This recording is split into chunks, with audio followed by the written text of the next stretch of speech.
جو پاکستان کے اندر حملے ہوئے ان کے اندر بھی امریکی ساخت کے جو ہتھیار ہیں وہ ٹی ٹی پی کے زیر استعمال تھے اور وہ مختلف قسم کی دہشت گردانہ کاروائیوں میں استعمال کیے گئے. ٹھیک یہ تمام چیزیں ہیں جو آپ کے لیے ایک چیلنج ہے. یہ کتنا بڑا چیلنج ہے جین صاحب؟ اور یہ جو میر علی پہ اٹیک ہوا ہے اس سے پہلے بھی گزشتہ حکومت بھی یہ بار بار ہمیں بات کر رہی تھی اور امریکیوں پہ اور افغان حکومت پر بھی یہ زور دے رہی تھی، طالبان گورنمنٹ پہ، کہ آپ اس کو چیک کریں کہ ان کی کیونکہ دہشت گردوں کی شاید کیپیبلٹی بڑھ گئی ہے، تعداد ان کی اتنی ہوگی جیسے آصف دورانی صاحب نے بھی کہا 5 سے 6 ہزار کے قریب، لیکن جب ان کے پاس یہ جدید ہتھیار لگے جیسے ڈاکٹر صاحبہ بھی ایکسپلین کر رہی تھیں، سو یہ کتنا بڑا ان کے لیے چیلنج، اور کیا واقعی طالبان کنٹرول نہیں کر سکتے ایسے گروہوں کو؟ جی بسم اللہ الرحمن الرحیم. سب سے پہلے میں یہ کہنا چاہوں گا کہ دیکھیں کہ رمضان کے مہینے میں کسی مسلمان ملک کے اوپر اگر کوئی حملہ کرتا ہے اور ایسے لوگوں کے اوپر حملہ کرتے ہیں جو کہ خود روزے سے ہوں، تو آبویسلی میں سمجھتا ہوں کہ وہ مسلمان نہیں ہو سکتے. اگر مسلمان نہیں ہے تو وہ پھر فارن فورسز کے، فارن کنٹریز کے وہ پراکسیز ہیں. اس میں میرے خیال میں کوئی شک نہیں ہونا چاہیے. اور اس کو نہ صرف یونائٹڈ نیشنز کی جو کاؤنٹر ٹیررزم کے اوپر ورکنگ گروپ بنا ہوا ہے، ہر 3 مہینے کے بعد جو ہے وہ اس بات کو کنفرم کرتے ہیں کہ افغانستان میں کم از کم 10 ٹیررسٹ گروپس جو ہیں وہ آپریٹ کر رہے ہیں. اور ہمارا جن کے ساتھ کنسرن ہے وہ 3 ہیں. بلوچ ٹیررسٹ ہیں، اس میں ٹی ٹی پی ہے جو کہ ٹی ٹی اے کا ایک ایکسٹینشن ہے میں سمجھتا ہوں، اور ساتھ ہی داعش ہے. تو یہ سارے لوگ جو ہیں ان کو فائنینشیل سپورٹ، لاجسٹک سپورٹ وہ انڈیا سے ملتی ہے یا دوسرے ممالک سے ملتی ہے. اور یہ میر علی میں جو حملہ ہوا ہے، آبویسلی اس میں دیکھیں میر علی جو ہے وہ پاکستان افغانستان کے بارڈر سے تقریباً 40 کلومیٹر کے اوپر ہے. تو میں سمجھتا ہوں کہ وہاں پہ ٹی ٹی پی کے جو لوکل لوگ تھے، جو ان کے سپورٹر تھے، ان کو جو ان کی لیڈرشپ کی طرف سے ڈائریکشن ملی تو وہ سلیپر سیل کے طور کے اوپر کام کر رہے تھے اور انہوں نے یہ حملہ کروایا. اور میرے خیال میں پاکستان آرم فورسز کی طرف سے جو ریئیکشن ہوا ہے وہ بالکل مناسب ہے. میرے خیال میں کنٹینیوسلی ہمیں ابھی یہ ایک چینج لانی پڑے گی اپنی جو افغان پالیسی میں ہے، لیکن اس کا یہ مطلب نہیں ہے کہ ہم ان کے ساتھ جو پولیٹیکل، ڈپلومیٹک یا دوسرے جو ریلیشن شپس ہیں، دوسرے انسینٹیوز اور ڈس انسینٹیوز بھی سائملٹینیسلی. اچھا جی آپ صحیح کہہ رہے ہیں جل صاحب. ایک سوال سنیے گا کہ ایک طرف افغان حکومت ٹوٹل ڈینائی کر رہی ہے کہ جی ایسے کوئی ایلیمنٹس ہیں، اس سے پہلے وہ کرتے رہے ہیں کہ جی اب کیپیبلٹی کا مسئلہ ہے، بتایا جاتا ہے کہ جی ابھی کیونکہ اتنی سٹیبل گورنمنٹ نہیں ہے، کنٹرول نہیں کر سکتے. اگر ان کو مدد مل رہی ہے چاہے پاکستان سے بھی ایسے عناصر کو ختم کرنے کے لیے، سو اس پہ تو ان کو کوپریٹ کرنا چاہیے، بلکہ انفارمیشن دینی چاہیے، انٹیلیجنس فراہم کرنی چاہیے کہ جی یہ یہاں پہ دشمن چھپے ہیں، آپ پلیز ان کو نشانہ بنائیں اور ہماری بھی جان چھڑائیں. بالکل ایبسولوٹلی.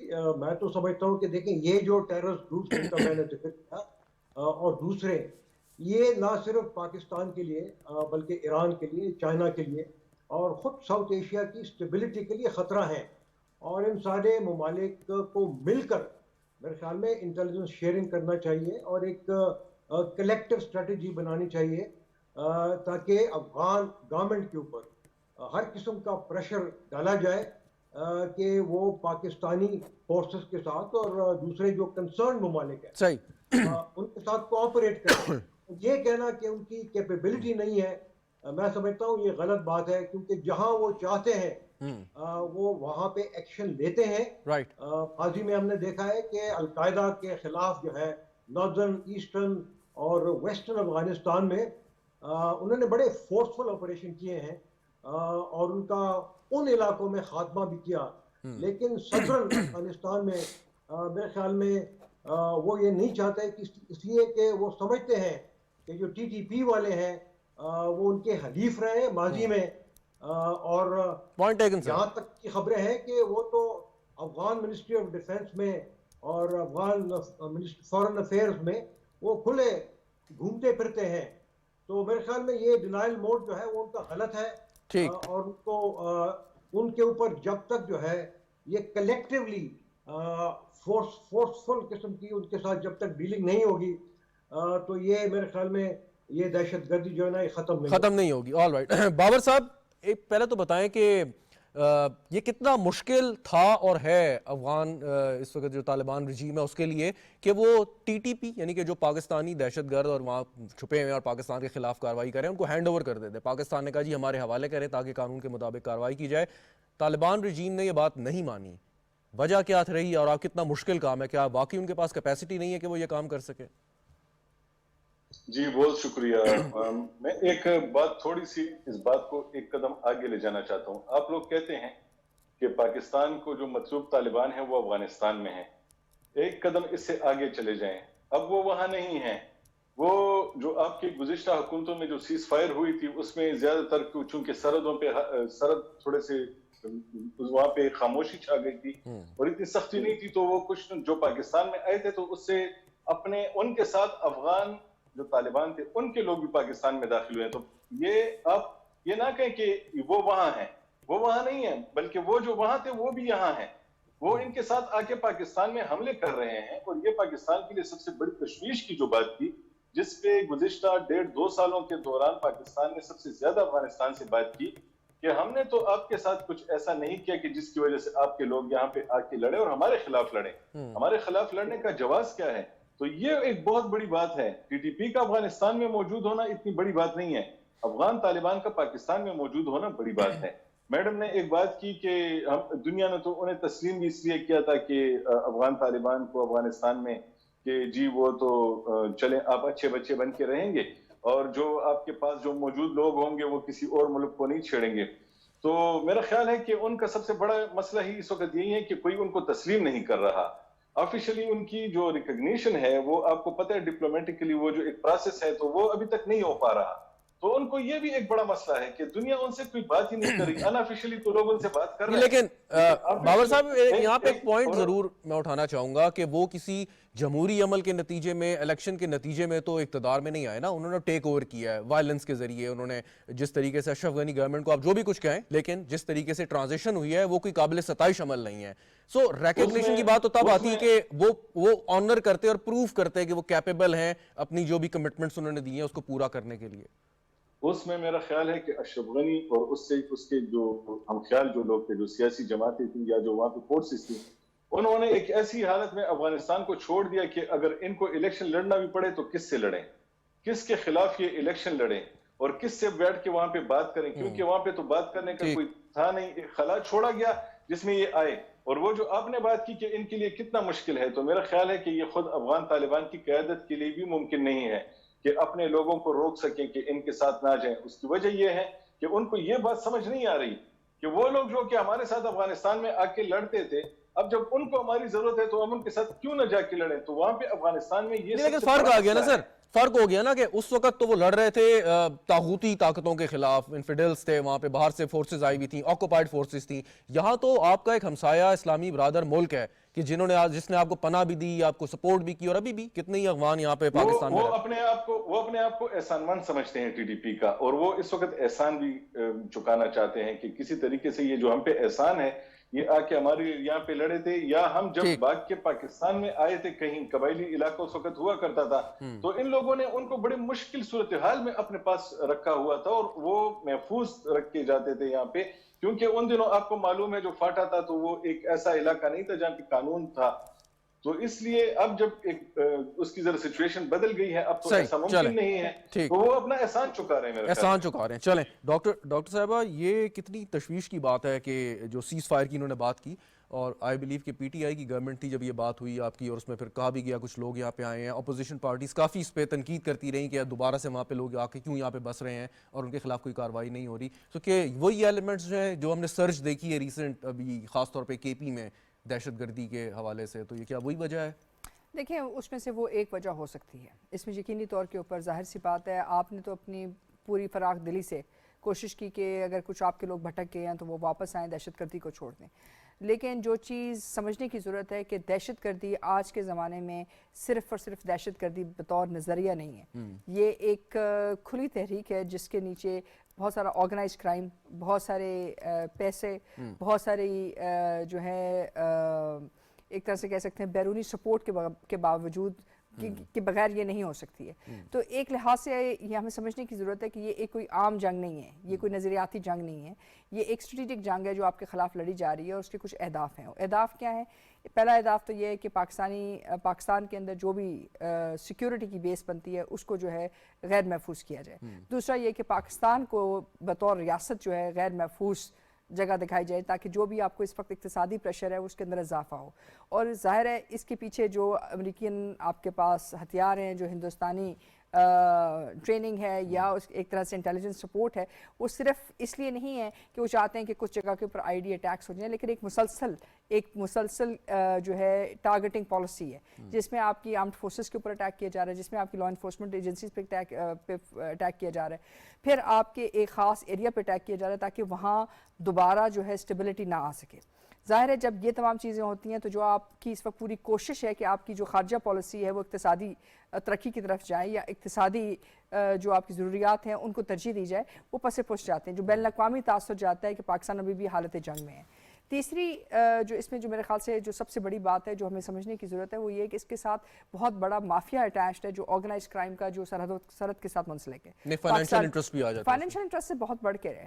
دیکھیے پاکستان افغانستان کے ساتھ جو سب سے بڑا مسئلہ ہے وہ جو آپ کے پاس آپ کہتے ہیں کہ روزانہ تقریباً 1 لاکھ لوگ سے زائد جو ہیں اسپین بولدک سے پاکستان کے اندر آتے ہیں, اور UNHCR کہتی ہے کہ وہ اقتصادی مہاجرین ہیں, وہ UNHCR کے مطابق مہاجرین نہیں ہیں. سو آپ اس کی ذمہ داری پاکستان کے اوپر ہے. پاکستان نے جب فینسنگ کی, بارڈر فینسنگ کی, تو اس کے اوپر مسئلہ بنا. پھر جو اس وقت منشیات ہیں جو افغانستان سے آ رہی ہیں, جو تقریباً $1 ٹریلین سے زیادہ ہیں, یعنی کہ $89 بلین جو ہیں تقریباً سالانہ جو ہیں اس کی جو ہے منشیات افغانستان سے نکلتی ہیں, جس کی تقریباً 40% پاکستان کے اندر سے گزر رہی ہیں. یہ تمام گزرگاہیں کون ان کو سپورٹ کرے؟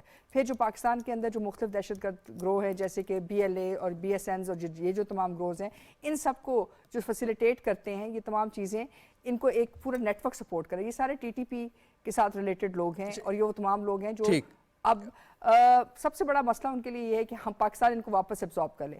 اگر پاکستان ان کو واپس ایبزارب کر لیتا ہے تو پھر دوسری طرف کسی نے ان کو کلعدم بھی قرار دینا ہے.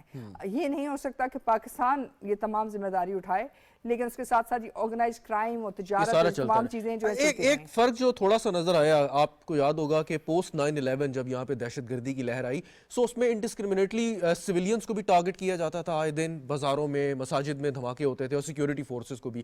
آپ سمجھتی ہیں کہ پارٹ آف دا اسٹریٹجی ہے کہ اس وقت زیادہ فوکس وہ سیکیورٹی فورسز کو کر رہے ہیں؟ دیکھیں یہ پارٹ آف دا اسٹریٹجی نہیں, بالکل definitely part of the strategy ہے, کیونکہ اس کے اندر 3 چیزوں کو اٹیک کیا جا رہا ہے. ایک تو یہ بتانے کی کوشش کی جا رہی ہے کہ لوکل تاثر جو ہے وہ واپس جو ہے ہمدردی واپس لی جائے, کیونکہ آپ تب تک دہشت گرد ہوتے ہیں جب تک کہ آپ کے پاس لوکل ہمدردیاں حاصل نہ ہوں. دوسرا یہ کہ جو اس وقت ظاہر ہے جو آپ کی ڈیولپمنٹ کی چینجز ہیں, جو آپ نے مرجر کیا ہے, اس سے کچھ لوگ خوش ہیں, کچھ لوگ ناخوش ہیں, اور اس کے ساتھ ساتھ سیکیورٹی کے جو پروٹوکولز ہیں وہ بھی مختلف ہوتے ہیں. جیسے جیسے آپ کی لا انفورسمنٹ ایجنسیز وہاں جائیں گی, وہاں سے حالات بہتر ہوئیں گے, لیکن جب بھی آپ کی آرمڈ فورسز کسی اس قسم کی سیکیورٹی ڈیوٹی پہ ہوتی ہیں تو ان کا رویہ تھوڑا سا مختلف ہوتا ہے.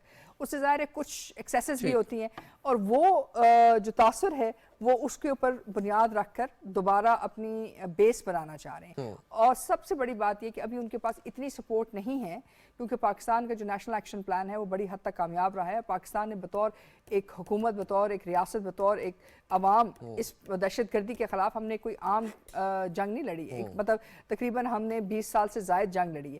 وہ جو جنگ ہے وہ اس وقت پاکستانی جو سوسائٹی ہے وہ ایکسیپٹیبل نہیں, ایکسیپٹ نہیں کر رہی ہے. تو اس لیے یہ بہت ایک منظم ایک سوال پہ ڈاکٹر جنرل صاحب آپ کی جانب آتا ہوں کوئکلی. ڈاکٹر صاحبہ, وہ یہ کہ UN چارٹر کا آرٹیکل 51 ہے جو سیلف ڈیفنس پہ بات کرتا ہے, کچھ لوگ اسے انٹرپریٹ کرتے ہیں کہ نہیں جی یہ اس کانٹیکس میں استعمال نہیں ہو سکتا, کہ ہماری اس میں لیجٹمیسی کیا ہے کہ ہمیں اگر انٹرنیشنل کمیونٹی کو بھی اپنے ساتھ ملانا ہو, سپورٹ لینی ہو, جسٹیفائی کرنا ہو کہ ہم جو ایکشن کر رہے ہیں اپنے سیلف ڈیفنس میں اور دہشت گردوں کے خلاف. دیکھیں یہ ایک بہت چیلنجنگ کویشچن آپ نے کیا ہے, لیکن اس کی جو بنیاد ہے وہ اس کے ساتھ لنکڈ ہے کہ جو UN سیکیورٹی کاؤنسل ریزولوشن 1373 ہے, یہ کسی اور ملک کے خلاف نہیں آئی ہے, یہ افغانستان کے خلاف آئی ہے, جہاں افغانستان کی سرزمین دہشت گردی کے لیے استعمال ہوتی رہی.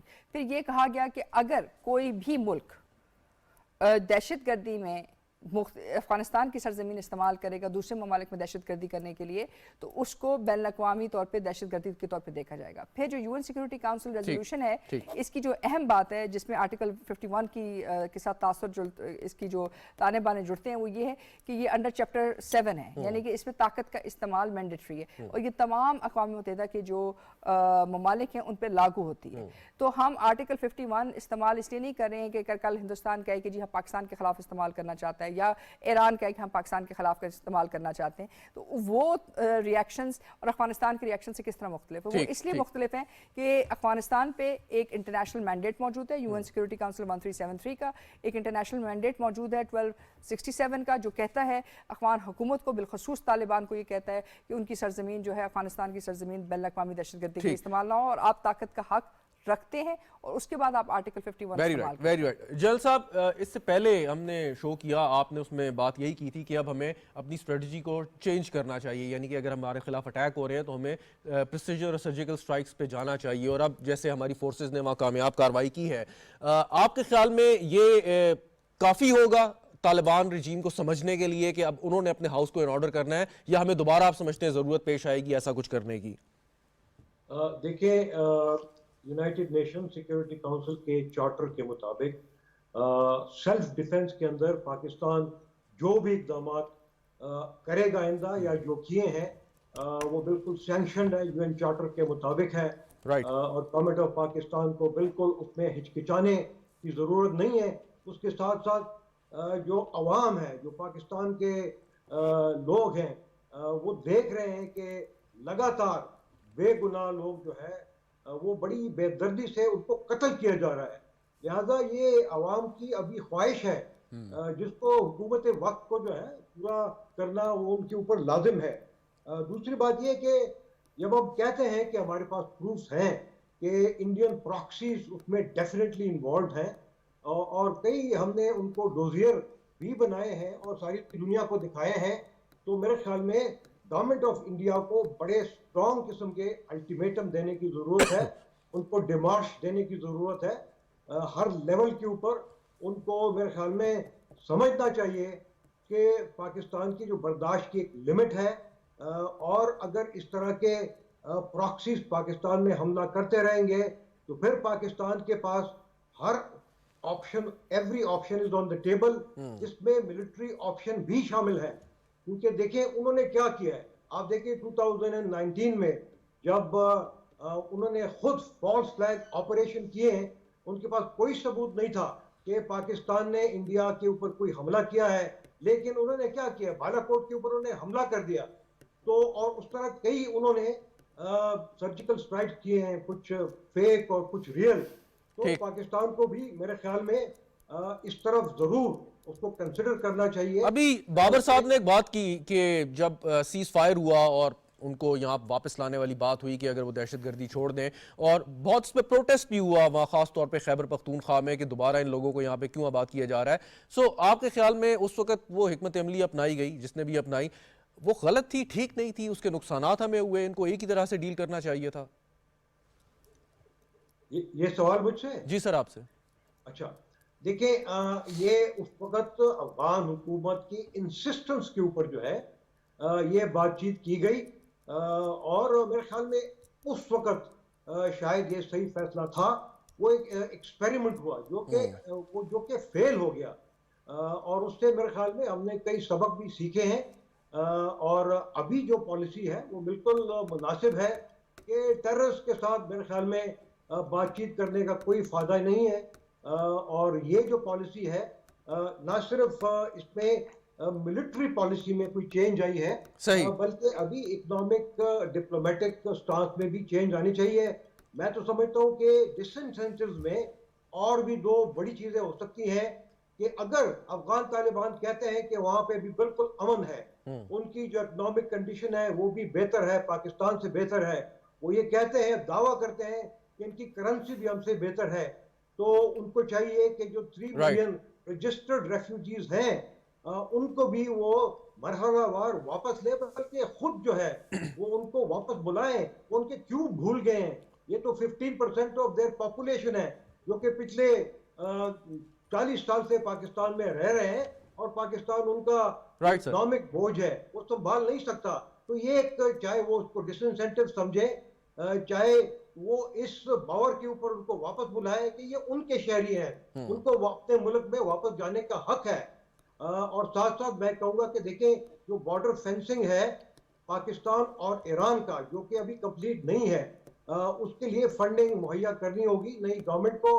اور جو پروونشل کاؤنٹر ٹیررزم ڈپارٹمنٹس ہیں پرٹیکولرلی کے پی گورنمنٹ کے اور بلوچستان گورنمنٹ کے, ان کو جو پرومسڈ فائنینسز ہیں آف 1% آف دی NFC, جو کہ 10 سال پہلے ان کو پرومس کیا گیا تھا, وہ ضرور ان کو بجٹ ملنا چاہیے. Right, sir, right. تاکہ ان کی کیپیسٹی Capacity بڑھے, اور ان ٹھیک. کی ٹریننگ بڑھے, اور کم از کم ان کی جو اکوپمنٹ ہے وہ اس قابل ہو کہ ٹیررزم کا مقابلہ کر سکے. رائٹ. بابر صاحب یہ فرمائیے گا کہ جو ہم نے 2001 کے بعد ایک سمپتی بھی دیکھی ان دہشت گردوں کے لیے, خاص طور پہ ایکس ٹرائبل ایریا میں, آپ کے خیال میں نیشنل ایکشن پلان چاہے اس پہ مکمل طور پر عمل نہ بھی ہوا اس کے بعد, اور خاص طور پہ جو ٹرائبل ایریا کو پھر مرج کیا کے پی میں, اس سے کوئی فرق تو پڑا ہے؟ مطلب جو ان کے لیے ایک ہمدردی کا ایلیمنٹ ہمیں نظر آتا تھا ماضی میں, اب وہ نہیں کم از کم آ رہا. یہ دیکھیں وہ تو واضح ہے نا, اگر آپ دیکھیں کہ ان کو کیا کچھ ملتا تھا, ان کو پوری سپورٹ ملتی تھی. اور یہاں تک کہ اگر آپ کو یاد ہو تو سوات کے فضل اللہ جو تھے, تو ان کو تو خواتین اپنی زیورات تک انہیں دے دیتی تھی, کیونکہ لوگ ان سے امپریس ہوتے تھے جب وہ بات کرتے تھے, اور جب وہ اپنی بات جس لاجیکل طریقے سے کرتے تھے تو لوگ گھروں میں بیٹھ کے اسے سنتے تھے, اور جو کچھ ان کو چاہیے ہوتا تو لوگ انہیں دیتے تھے, اور لوگ یہ سمجھ رہے تھے کہ یہ دراصل اسلام ہی کے لیے کام کر رہے ہیں. لیکن ان کی بھی غلطی تھی کہ جیسے ہی وہ آئے, اور غلطی کے ساتھ ان کی بدقسمتی بھی تھی کہ جیسے ہی وہ آئے ان کو تھوڑا سا اختیار ملا, اور وہ اس قابل ہوئے کہ وہاں پہ وہ تھوڑا سا زندگی گزار سکے ان لوگوں کے ساتھ, ایک طاقت کے ساتھ زندگی گزار سکیں. تو انہوں نے اس طریقے سے لوگوں کو ذبح کیا, 4 لاشیں صبح کی چوکوں میں پڑی ہوتی تھیں, اور لوگوں کو یاد تھا کہ کیا کیا ہوا. ان دنوں تو صرف فورسز کو نشانہ نہیں بنایا جا رہا تھا, جی بالکل, ان دنوں تو عام لوگوں کو نشانہ بنایا جا رہا تھا. تو وہ جو بات تھی وہ ختم ہو گئی ہے. اور اب ایک اور چیز آپ دیکھیں کہ پاکستان میں یہ جو سوشل میڈیا ہے, اس نے اگر پولیٹیکل یہ جو ہمارا سسٹم ہے اس میں ایک بڑا کردار ادا کیا, تو ٹیررزم کو بھی اس نے بڑا نقصان پہنچایا ہے. دیکھیں پہلے جب لوگ ہوا کرتے تھے ان کے پاس موبائل فون نہیں ہوا کرتے تھے, وہ ڈرتے تھے, وہ اپنے گھروں میں بیٹھے ہوتے تھے, وہ کسی کو اطلاع نہیں دے سکتے تھے. اب جب ٹیررسٹ موو کرتے ہیں تو انہیں اس بات کا پتہ ہوتا ہے کہ کہیں نہ کہیں کوئی نہ کوئی کسی کے پاس ہاتھ میں جو موبائل ہوگا اسے کلپ بنے گا, وہ کلپ کہیں جائے گا اور وہ کسی کے پاس بھی جا سکتا ہے, ان کی پریزنس شو ہو سکتی ہے, کیونکہ جب اس کی اسیسمنٹ ہوتی ہے تو اس اسیسمنٹ سے بھی پتہ چلتا ہے کہ یہ کہاں پہ ہیں. تو اس چیز نے بھی بڑا نقصان پہنچایا ہے. لیکن پبلک سپورٹ جو ہے وہ میں اس وقت نہیں دیکھ رہا. میں سمجھ رہا ہوں کہ کم از کم 80 سے 90% جو پبلک سپورٹ تھی وہ ختم ہو گئی ہے, کیونکہ لوگوں کو وہ ایکسپوز بھی ہو گئے بہت زیادہ, اور ان کو وہ جو کرنا چاہ رہے تھے وہ بری طرح ایکسپوز ہو گئے. انہوں نے یہ کہا تھا لوگوں کو کہ جب ہم آئیں گے تو یہ جو ظلم ہے اور یہ جو انصاف نہیں مل رہا, اور ہم آپ کو فلاں کام کر دیں گے اور فلاں کر دیں گے. اور ان کا جو اپنی طرف سے جو اعلان کردہ اسلام تھا, ان کا یہ خیال تھا کہ ہم جب یہ نافذ کریں گے تو لوگ جو ہیں ان کی زندگی, لیکن انہوں نے بہت بری طریقے سے اپنے ایجنڈے کو انہوں نے اچھا اس سے بالکل صحیح. آپ نے اس سے پہلے سوال کے جواب میں ایک بات کہی تھی کہ افغان یا طالبان حکومت کو, رجیم کو کوئی ایکسیپٹ نہیں کر رہا, ریکگنائز نہیں کر رہا. کیا فرق پڑے گا اگر پاکستان ان کو ریکگنائز کر لے, تو کیا یہ ان کو اتنی طاقت مل جائے گی کہ وہ دہشت گردی پر قابو پا لے, اور کیا یہ جواز فراہم کرتی ہے اپنے ملک سے دہشت گردی کو آپ جاری رہنے دیں اگر کوئی آپ کو تسلیم کرے گی؟ میرا خیال ہے کہ الٹا ہوگا, وہ زیادہ جواب دہ ہو جائیں گے, اکاؤنٹیبل ہو جائیں گے. جو ورلڈ کمیونٹی ہے اس میں خصوصاً جو پاکستان اور جو بھی اسے تسلیم کرے گا اس کے لیے مشکلات بنیں گی. اس کی وجہ یہ ہے کہ وہ جو بھی کچھ کریں گے اس کے لیے اس ملک سے بات کی جائے گی کہ آپ نے اس کو ریکگنائز کیا ہے. آپ دیکھیں بڑے بڑے ممالک انہیں سپورٹ دے رہے ہیں, چین اور روس ان کو سپورٹ دے رہے ہیں, باقی جو ممالک انہیں سپورٹ دے رہے ہیں, لیکن کوئی انہیں ریکگنائز نہیں کر رہا, کیونکہ کوئی بھی یہ رسک لینے کو تیار نہیں ہے کہ ان پہ اعتبار نہیں کیا جا سکتا, کیونکہ ان کا پورا کنٹرول ان لوگوں کے پاس بھی نہیں ہے. وہاں پہ اس وقت افغانستان میں 2 قسم کی قیادت ہے, ایک حکومتی قیادت ہے, ایک روحانی قیادت ہے. یہ تمام جتنے بھی لوگ وہاں پہ موجود ہیں یہ دونوں کے کنٹرول میں نہیں ہیں. اس لیے دنیا کے وہ ممالک جو ان کے ساتھ سمپتی بھی رکھتے ہیں وہ بھی چاہتے ہیں کہ اگر ان کو لے کے آگے جائے, لیکن وہ نہیں جا سکتے, کیونکہ ہر کسی کو یہ معلوم ہے کہ اگر افغانستان سے کچھ ہوتا ہے تو پھر وہ ممالک افغانستان سے تو بات نہیں کریں گے, وہ تو ان سے بات کریں گے کہ آپ نے سپورٹ کیا تھا, آپ ان کے ساتھ جا کے بیٹھ گئے تھے اور آپ نے ان کو ایک لیجیٹیمیسی دی تھی, تو اب آئیں ابھی آپ ہمارے ساتھ بات کریں. تو میرے خیال میں یہ کسی کے لیے ممکن نہیں, چین دیکھیں واحد ملک ہے, پہلا ملک ہے جس نے اپنا سفیر وہاں پہ بھیجا ہے, اپنی مشکلات بھی اس کی کم کرنے کے لیے اس نے بھیجا ہے, لیکن اس نے اس لیے بھی بھیجا ہے کہ جب چترال کے راستے پاکستان میں آنے کی کوشش ہوئی اور لوگوں کو معلوم ہوا کہ انٹرنیشنل ایجنڈا ہے, سی پیک کا راستہ روکا جا رہا ہے, تو انہیں بھی مجبوراً وہاں پہ جانا پڑا. لیکن سفیر بھیجنے کے باوجود بھی انہوں نے اپنے ملک میں بھی افغان جو اس وقت امارت اسلامی ہے ان کا اپنا سفیر بھی بٹھا دیا, لیکن ان کو تسلیم نہیں کر رہے. اس کی وجہ یہ ہے کہ مکمل ان کو معلوم ہے کہ کوئی گارنٹی ان کو نہیں ملنے والی. جی صحیح. ڈاکٹر صاحب آپ نے بھی ذکر کیا تھا نیشنل ایکشن پلان کا, آپ نے اس کے کئی آپ اس کے جو کانٹورز کہہ لیں یا اس کے جو خد و خال تھے اس پر آپ نے عمل کیا, کچھ چیزیں آپ کی رہ گئیں, مثال کے طور پہ انتہا پسندی کے اوپر آپ اس طریقے سے کام نہیں کر پائے اپنے ملک میں, اور اگرچہ پبلک سپورٹ وہ نہیں ہے جو ماضی میں کبھی ہمیں نظر آتی تھی, لیکن پھر بھی آپ نہیں سمجھتی کہ جو جگہ جگہ ان کے سلیپر سیلز ہیں, اس کی وجہ شاید یہ ہے کہ ہم اس طریقے سے اس پہ کام نہیں کر پائے اور اب ضرورت ہے. بالکل آپ صحیح کہہ رہے ہیں. دیکھیں اس میں 2-3 چیزیں ہیں جس کی ہمیں سخت ضرورت ہے. پہلی بات تو یہ کہ ہمیں قانون سازی کی ضرورت ہے, کیونکہ دہشت گرد کسی جغرافیائی علاقے میں صرف کام نہیں کرتے ہیں. آج وہ میرن شاہ میں کر رہے ہیں, کل وہ کسی پاکستان کے کسی اور شہر پہ بھی کام کر سکتے ہیں. دوسرا یہ ہے کہ جیسے کہ ہم نے دیکھا ہے ٹی ٹی پی کے بیک گراؤنڈ میں بھی کہ یہ ایک فائنینشیل نیٹ ورک بھی ان کا ساتھ ساتھ چلتا ہے. تو ظاہر سی بات ہے کہ اس کا مطلب یہ ہے کہ یہ ہو سکتا ہے کراچی کے اندر فائنینسز جمع کریں اور ان کے جو اٹیکس ہیں وہ خیبر پختونخوا میں ہوں یا ان کے اٹیکس کسی اور جگہ کے اوپر ہوں. تو اس لحاظ سے یہ بہت ضروری ہے کہ جو آپ کے کاؤنٹر ٹیررزم ڈپارٹمنٹس ہیں جو اس وقت بھی پولیس کے اندر ہی کام کریں, وہ بطور ایک نیشنل کاؤنٹر ٹیررزم فورس کے طور کے اوپر ان کو اسٹرکچر کیا جائے. دوسری بات یہ ہے کہ اس میں صرف اور صرف آپ کی پولیس فورس نہیں ہے, آپ نے ان کو بھی محفوظ کرنا ضروری ہے, کیونکہ آپ نے دیکھا ہوگا کہ سب سے بڑا جو مسئلہ تھا یہ جب ٹی ٹی پی کی نیگوشیشنز کے ساتھ ہو رہا تھا کہ ان کو واپس پاکستان کے اندر سیٹل کیا جائے, اس میں سب سے بڑا مسئلہ یہ تھا کہ ان تمام لوگوں کے لیے کہ جو امن جرگہ کے حصہ تھے کہ ان کو نشانہ نہ بنایا جائے اور یہ دہشت گرد جب واپس آئیں گے تو یہ ان سے بدلہ نہ لیں. اور افسوس کی بات یہ ہے کہ اگرچہ آپ نے ان کو وٹنس پروٹیکشن پروگرام میں ڈالا, لیکن بہت سارے لوگ جو ہیں اس کے اندر جو ہے زیر عتاب بھی آئے اور دہشت گردوں نے ان کو واپس جا کر نشانہ بھی بنایا. یعنی کہ جو پبلک سپورٹ تھی, یہ پبلک جو آپ کہتے ہیں نا مومنٹم ہوتا ہے دہشت گردی کے خلاف, اس کے اوپر آپ تاثر کرتے ہیں. دوسری بات یہ کہ اس میں صرف خالی دہشت گردی نہیں آتی, اس میں جو لوکل کرمنل گروپس ہیں وہ بھی ساتھ اٹیچ ہونے شروع ہو جاتے ہیں. اور تیسرا جو ہمیں سب سے بڑا مسئلہ یہ ہے کہ جو اس وقت افغانستان کے اندر داعش اور آئزس اور ان سب گروہوں کا اہلاک ہے, اس سے جو آپ ایک بہت بڑی ایک جو ہے سیکٹیرین جو ہے جنگ شروع کرنے کی کوشش کر سکتے ہیں, اس کے بھی آپ کے پاس ایک طرح سے مختلف قسم کی سیڈز ہیں. تو یہ آپ کے لیے ممکن نہیں ہے کہ آپ ان چیزوں کے اوپر خاموش ہو جائیں. تو یہ چیزیں آپ کو فائنینسز چاہیے, آپ کو قانون سازی چاہیے, اور سب سے بڑی آپ کو ایک کلیئر نیشنل ویژن چاہیے کہ آپ کو ایک نیشنل ویژن کی آپ کو یاد ہوگا جنرل مشرف کے دور میں نیشنل کرائسس مینجمنٹ سیل بنا, اس کے بعد نیکٹا وجود میں آئی, لیکن وہ جو آپ بات کر رہی ہیں کہ ایک نیشنل لیول پہ سٹرکچر آپ کو درکار ہے, باوجود اس کے کہ ہم اس قسم کی آرگنائزیشن بناتے رہے لیکن ہم پورے طریقے سے کام نہیں کر پائے. اب سمجھ نہیں آتی کہ آپ کی سیکیورٹی فورسز نے اس چیز کو دیکھنا ہے, پولیس فورس نے دیکھنا ہے, کیونکہ آپ سمجھتی ہیں کہ ڈیوائیڈڈ ہے کام. دیکھیں بات ڈیوائیڈ کا نہیں ہے مسئلہ, دراصل یہ ایک تو جورسڈکشن کا مسئلہ آتا ہے کہ کس قسم کی, لائک فار ایگزامپل کچھ چیزیں آپ کی بارڈر فورس ڈیل کرے گی, کچھ آپ کی آرمی ڈیل کرے گی, کچھ آپ کی لا انفورسمنٹ ایجنسیز ڈیل کریں گی. لیکن جورسڈکشن سے بھی سب سے بڑا مسئلہ جو آپ کو آتا ہے وہ یہ ہے کہ آپ کے پاس فائنینسز ہیں, پھر آپ جب ان کیسز کو رن کرتے ہیں, اے ٹی سی کورٹس جو ہیں آپ نے ان کو علیحدہ کیا, لیکن اس کا جو مینڈیٹ سے بھی بڑھ کے سب سے بڑا مسئلہ یہ ہے کہ آپ نے وہ والی اے ٹی سی کورٹس نے بھی وہاں پرفارم نہیں کیا, آپ کو آرمی کورٹس میں شفٹ کرنا پڑا. تو جب آپ نے آرمی کورٹس کی طرف ان کو شفٹ کیا تو اس کا مطلب یہ کہ آپ کے جوڈیشل سسٹم کے اندر بھی بہت سارے لیپسز ہیں, ان جوڈیشل سسٹم کے لیپسز کو بھی آپ کو دور کرنا پڑے گا. آپ کو وٹنس پروٹیکشن پروگرام کے ساتھ ساتھ آپ کو پولیس پروٹیکشن پروگرام بھی چاہیے, آپ کو لا انفورسمنٹ پروٹیکشن پروگرام بھی چاہیے, اور پھر آپ نے اس بات کو بھی دیکھنا ہے کہ آپ کی ریزرو اور موبائل امپلائمنٹس کس جگہ کے اوپر ہوئیں گی, اور پھر اس میں آپ نے عوام کو کیسے حصہ دار بنانا ہے. دیکھیں کوئی ملک اتنی بڑی جنگ نہیں لڑ سکتا اگر وہ صرف اور صرف اس کی لا انفورسمنٹ ایجنسیز یا آرمڈ فورسز لڑیں. اس کے لیے بہت ضروری ہے کہ عوام آپ کے ساتھ کھڑی ہو, اور ہم نے یہ کیا ہے کہ اپنی ہر دہشت گردی کی جو کرائسس ہے اس کو ہم نے منیمائز کیا ہے. یعنی ہم نے یہ 12 اٹیکس بتائے ہیں, لیکن اس کا جو امپیکٹ ہے ہمارے پہ ابھی تک اس طرح سنک ان نہیں کر رہا کہ آپ ایک نئی لہر, دہشت گردی کی نئی لہر کو دیکھ رہے ہیں. آپ نے یہ جو جواب دیا یہ کیوں دیا؟ یہ آپ نے اس لیے کیا کہ آپ پاکستان کے اندر نئی جنگ نہیں لڑنا چاہتے, آپ پاکستان کے اندر تیسری لہر نہیں دیکھنا چاہتے یا چوتھی لہر نہیں دیکھنا چاہتے.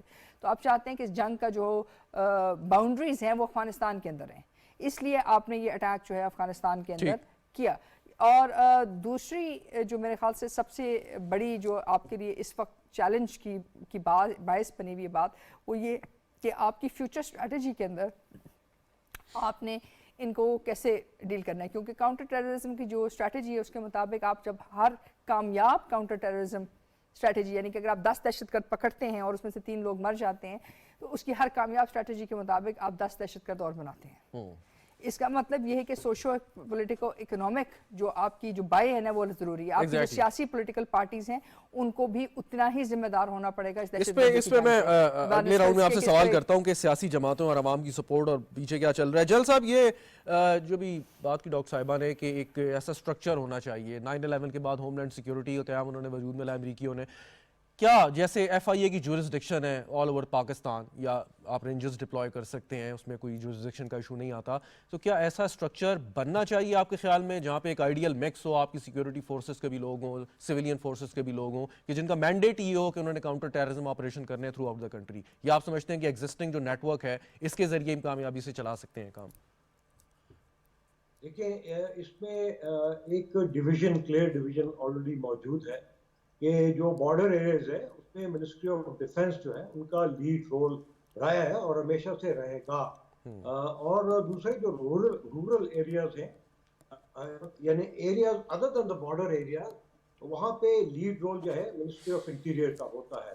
لیکن دونوں جو ہے وہ آپس میں ان کا انٹریکشن ہوتا رہتا ہے اور یہی ایک صحیح طریقہ ہے. انٹیلیجنس شیئرنگ بھی ہوتی رہتی ہے اور اسی طرح اس کو چلنا چاہیے. میں بات کروں گا، دیکھیے کہ ہماری جو انٹریکشن ہے with the senior Afghan leadership, both religious as well as political, وہ ہائیسٹ لیول کے اوپر ابھی تک نہیں ہو رہی ہے. مثلاً جو افغانستان کی جو سپریم لیڈر ہیں ساتھ میرے خیال میں زیادہ انٹریکشن ہمارا نہیں ہوا. میں بات کر رہا ہوں اخونزادہ صاحب کا، اس کے ساتھ جو ان کے منسٹری آف ڈیفنس ہے، منسٹری آف انٹیریئر ہے، ان کے جو سی ڈی ایس ہیں، ان کے جو چیف آف انٹیلیجنس ہے، ان کے ساتھ میرے خیال میں ہر لیول کے اوپر جو ہے زیادہ انٹریکشن ہونا چاہیے. ان کو پاکستان میں آنے کے لیے انویٹیشن دینے کی بھی ضرورت ہے. ہمارے جو ریلیجس لیڈرز ہیں ان کے تھرو بھی یہ ہو سکتا ہے اور فارن آفس کے تھرو بھی ہو سکتا ہے، کیونکہ ان کے بہت سارے لیڈرز یہاں پہ ماضی میں وہ یہاں پہ تعلیم حاصل کرتے تھے اور ڈفرنٹ مدارس میں وہ خود وہ پڑھاتے بھی رہے ہیں. لیکن جنرل صاحب، جو ان کی تنظیم کا جو سٹرکچر ہے اور جو ایک عجیب سی مسٹری ہے یا مسٹیریس قسم کی ان کی جو سرگرمیاں ہیں، وہ کبھی آتے ہی نہیں ہیں، اپنے عام لوگوں میں بھی وہ نظر نہیں آتے. سو آپ کے خیال میں کیا ان کو ایک ریگولر نارمل کنٹری یا سٹرکچر کے طور پہ آپ ڈیل کر سکتے ہیں؟ یہ کیا ممکن ہے ابھی؟ بالکل ممکن ہے. ماضی میں ہم نے دیکھا کہ میرے خیال میں پرائیویٹ لیول پہ کچھ یہاں سے ہمارے علماء وہاں گئے ہیں اور ان کے ساتھ ملاقاتیں ہوئی ہیں. میرا خیال ہے کہ وہ جاری رہنا چاہیے، لیکن ساتھ ساتھ گورنمنٹ لیول کے اوپر، آفیشیل لیول کے اوپر یہ جو انٹریکشن ہے صرف منسٹری آف فارن افیئرس تک لمٹ نہیں ہونا چاہیے. اچھا، اپنے پاکستان کے اندر میرے خیال میں جو جتنے بھی ہمارے کاؤنٹر ٹیررزم پلانز ہیں، انیشیٹوز ہیں، اسٹریٹجیز ہیں، ان کی کمپلیٹ پولیٹیکل اونرشپ ہونی چاہیے اکراس دا پولیٹیکل ڈیوائڈ. ساتھ ساتھ جو ہمارے کورٹس کا رول ہے وہ بہت ہی اہم ہے کہ اس طرح کے ٹیررز کے ساتھ میرے خیال میں کوئی لینینس جو ہے وہ نہیں برتنی چاہیے. اور جو ٹیررز کا نیریٹو ہے اس کو میرے خیال میں ڈسٹروائے کرنے کی ضرورت ہے. دیکھیں، ہمارا دین تو بڑا کلیئرلی کہتا ہے کہ خودکشی حرام ہے اور اب لوگوں کو قتل کرنا وہ بھی حرام ہے. تو اس کو میرے خیال میں میڈیا کے ذریعے سے پاکستان کے لوگوں کو اور باقی دنیا کو بتانا چاہیے کہ جو ٹیررز کا نیریٹو ہے وہ بالکل غلط ہے. اور پرٹیکولرلی افغانستان کی حکومت کو بھی یہ سمجھانے کی ضرورت ہے کہ اس کے اوپر ان کو کلیئر ایڈکٹس یا فتوے جو ہے وہ جاری کرنے چاہیے. اور اگر کوئی افغانستان کی سرزمین استعمال کر رہا ہے اس طرح غیر اسلامی غیر شرعی حملوں کے لیے، تو یہ ان کی رسپانسبلٹی بنتی ہے کہ ان کے خلاف جو ہے وہ صحیح فل ایکشن لیں. رائٹ. بابر صاحب، ثانیہ اے پی ایس کے بعد خاص طور پہ جو ہمارے علماء حضرات ہیں ریلیجس اسکالرز ہیں یا سیاسی شخصیات ہیں، ان کا بڑا ایک اچھا مثبت کردار ہمیں دیکھنے کو ملا. انہوں نے لوگوں کو سمجھایا بھی، انہوں نے ایسے ایلیمنٹس کو کنڈیم بھی کیا، فتوے بھی بہت سارے آئے. ابھی جو پچھلے 1 سال کی بات آپ دیکھیں، سو وہ کردار جو ہمیں نظر آنا چاہیے کھل کے، جیسے پہلے مذمت کی جا رہی تھی اور لوگوں کو جو ہے باور کرایا جا رہا تھا کہ اس قسم کے عناصر کا کسی طور پہ بھی ساتھ قبول ہی نہیں کرنا انہیں، وہ لوگ وجہ کیا ہے کہ اتنی گرم جوشی ابھی نظر نہیں آ رہی، خاص طور پہ اگر کے پی کی بات کر لیں تو؟ دیکھیں میرا خیال اس سے الٹ ہے. اتنی گرم جوشی جو اس وقت ہے میرا خیال وہ کبھی بھی نہیں تھی. اچھا ہے. آپ کو یاد ہو تو ابھی مفتی تقی عثمانی صاحب جو تھے تو وہ گئے تھے، بہت بڑے علماء کا وفد ساتھ لے کے گئے تھے، خود ہی گئے تھے. اور وہ بڑا پریشر پڑا تھا ان پہ، کیونکہ یہ وہ لوگ تھے جو کہ پاکستان میں جو جتنے بھی افغان طالبان اب آج کل وہاں پہ حکومت کر رہے ہیں تو یہ ان سے پڑے ہوئے ہیں، یہ ان کے استاد اساتذہ تھے. اور آپ دیکھیں کہ پہلے ماضی میں اس قسم کی علماء کی طرف سے بات آتی تھی تو ان کو نشانہ بنایا جاتا تھا، اب وہ اس سے بھی لاپرواہ ہیں. میں تو زیادہ دیکھ رہا ہوں اس چیز کو. اور اب دیکھیں کہ ابھی حال ہی میں یہ ایکٹیویٹیز ہوئی ہیں، اور اس کے علاوہ جو بات ہوئی کہ ہائیسٹ لیول پہ انگیجمنٹ ہوئی تھی 2 مہینے پہلے. افغانستان کی جتنی بھی انٹیلیجنس ایجنسیاں تھیں ان کے تمام کے ہیڈ آئے تھے اور وہ انہوں نے اسلام آباد میں ملاقاتیں کی تھی. اس کے جواب میں پھر ہمارے وفود بھی گئے تھے. اور آپ کو پتہ ہے کہ وہ ڈپلومیسی جو چل رہی ہوتی ہے جس میں آصف درانی صاحب وغیرہ بہت زیادہ وہ بہت بڑا ان کا کردار تھا، ان کے ساتھ جو ارد گرد جو لوگ تھے وہ سارے کر رہے تھے. تو علماء کا بھی میرے خیال میں یہ کردار ہے. اور ابھی آپ دیکھیں کہ اس وقت ان کو جو سوسائٹی میں جو سپورٹ نہیں مل رہی، اور ان کو ایک چیز اور بھی ان کی وجہ سے، اس کی وجہ سے ان کو ایک اور نقصان ہوا ہے کہ اب وہ اسلام کا نام زیادہ نہیں استعمال کر رہے، اب وہ حقوق کی بات کرتے ہیں اپنی لڑائی کے لیے. اب وہ بلوچوں کو ساتھ ملانے کی کوشش کر رہے ہیں. آپ دیکھیں بی ایل اے کو انہوں نے ساتھ ملایا ہے، بی ایل اے کو سپورٹ کر رہے ہیں. اور یہاں پہ انہوں نے جو آخر میں جو بیانات دیے تھے اس میں انہوں نے پختونوں کو آواز دی تھی کہ آپ کے وسائل جو ہیں ان پہ قبضہ کیا جا رہا ہے. تو پہلے کہ جب کبھی وہ ہوا کرتا تھا جب وہ اسلام کا نام لے کے لڑتے تھے وہ دوسری بات تھی، اب وہ لوگوں کی محرومیوں کو ٹارگٹ کر کے کسی حد تک ان کو استعمال کرنے کی کوشش کر رہے ہیں. اچھا آپ کیونکہ ایسے معاملات رپورٹ بھی کر چکے ہیں، صرف ایک سوال پوچھوں گا اور کہ ان کو پیسے کہاں سے ملتے ہیں؟ مطلب افغانستان کی کوئی اکانومی نہیں ہے، کوئی ذریعہ معاش ایسا نہیں ہے، اگر ان تنظیموں کو لیں یہ اس سسٹم کا حصہ نہیں ہے، یہ کیسے اپنے آپ کو فائنینشلی جو ہے سپورٹ کرتے ہیں؟ اسلحہ بھی آ جاتا ہے، کمیونیکیشن بھی ہو جاتی ہے، کیسے کیا کرتے ہیں یہ؟ میرا ذاتی خیال یہ ہے کہ جو امریکہ افغانستان سے گیا ہے تو اس نے اپنا بہت بڑا نقصان بچایا، کیونکہ اپنے ساتھ وہ 56 ممالک کو لے کے آیا تھا تو جو اس کا خرچہ ہو رہا تھا تو وہ تمام خرچہ اس نے بچا لیا، وہ چلا گیا. اب وہ اس سے بہت کم پیسے استعمال کر کے اپنے مقاصد یہاں حاصل کر رہا ہے. اب ہندوستان یہاں پہ بہت کم پیسے استعمال کر کے اپنے مقاصد حاصل کر رہا ہے.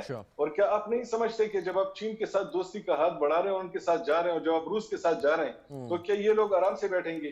جنہوں نے اس ریجن کو ٹیک اوور کرنے کی کوشش کی اور اس میں جب ناکامی ہوئی تو واپس چلے گئے، تو کیا وہ سکون سے بیٹھیں گے؟ آپ کا کیا خیال ہے کہ یہ جو جنگیں لڑی جا رہی ہیں یہ عام لوگوں کے 5 اور 10 روپے اور 20 روپے کی چندے سے لڑی جاتی ہیں؟ یہ ایسے نہیں ہوتا. اس پہ اربوں روپے چاہیے ہوتے ہیں اور یہ ممالک دیا کرتے ہیں. اور ممالک کون ہیں وہ آپ کو بھی معلوم ہے اور مجھے بھی معلوم ہے، اور میں نے آپ کو بتا بھی دیے ہیں اس میں سے کچھ ممالک. ڈاکٹر صاحب ابھی آپ نے بات کی تھی سیاسی جماعتوں کا کردار، عوامی سپورٹ. انفارچونیٹلی یہاں پہ کچھ ایسے ایلیمنٹس بھی ہیں، آپ کو یاد ہوگا کہ کچھ عرصے پہلے ایک واقعہ ہوا، ایک ہیلی کاپٹر کریش ہوا اور اس کے بعد جو ایک بڑی سمیئر سوشل میڈیا کیمپین شہداء کے خلاف چلائی گئی.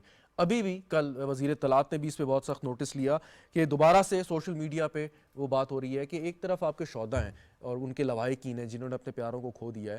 سو یہ کون پھر ایلیمنٹ ہیں؟ یہ عوامی سپورٹ کو جو ہے وہ دوسری طرف لے جانے کی کوششیں کون لوگ کرتے ہیں؟ دیکھیں آپ نے جو سوال کیا ہے اس کے پیچھے 2-3 چیزیں ہیں. ایک تو یہ ہے کہ کچھ جنگیں آپ لڑتے ہیں زمین پہ، کچھ جنگیں آپ لڑتے ہیں نظریات پہ، اور کچھ جنگیں آپ لڑتے ہیں اپنے انفرادی اہداف پہ.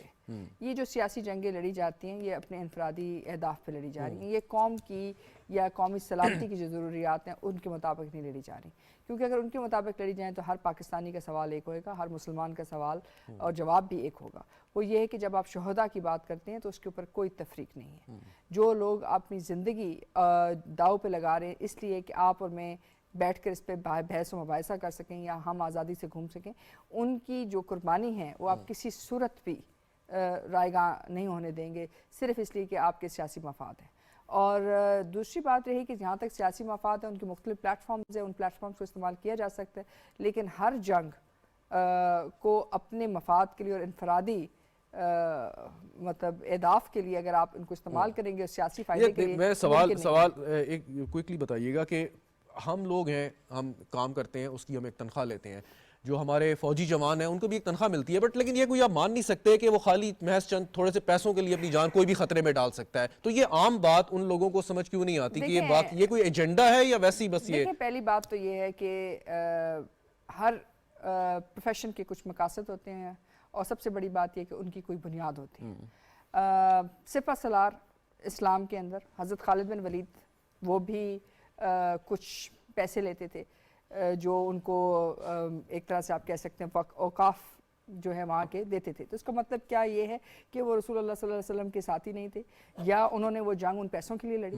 آپ کس طرح اسلامی جو جذبہ ہے جس کے تحت آپ کے افواج اس وقت اپنی جانیں ہتھیلی پہ رکھ کے لڑ رہے ہیں، آپ ان کو کس طرح برابر کر سکتے ہیں اس سوال کے ساتھ یا اس بنیاد کے اوپر کہ وہ شاید پیسے لے رہے ہیں؟ ان لوگوں کو دہشت گردوں کے سمپتھائزر کے طور پہ ڈیل کرنا چاہیے. سمپتھائزر کے طور پہ نہیں، یہ وہ لوگ ہیں یہ جو ہر طرح سے اپنی جو پولیٹیکل انسٹیبلٹی ہے یا جو بھی پاکستان کی کمزوریاں ہیں یا جو بھی ان کے خیال سے فالٹ لائنز ہیں ان کو استعمال کرنا چاہتے ہیں. اور پانچویں طرز جنگ ہے اس کے اندر آپ کی فورسز کے اوپر جو اٹیک ہے یا ان کی لیجیٹمیسی کو جو اٹیک کرتا ہے وہ آپ کی ریاست کو جو ہے غیر محفوظ کرتا ہے اور کمزور کرتا ہے. تو انفارچونیٹلی یہ آپ کے دشمن ہیں اور یہ آپ کے دشمنوں کے ساتھ کھڑے. بہت شکریہ ڈاکٹر ماریہ سلطان، ہمارے ساتھ آپ موجود تھیں. جنرل رضا محمد خان صاحب، محمود جان بابر صاحب، آپ لوگوں کا بھی بہت بہت شکریہ. ناظرین، گفتگو پروگرام دیکھنے کا آپ کا بھی شکریہ. اجازت دیجیے، خدا حافظ.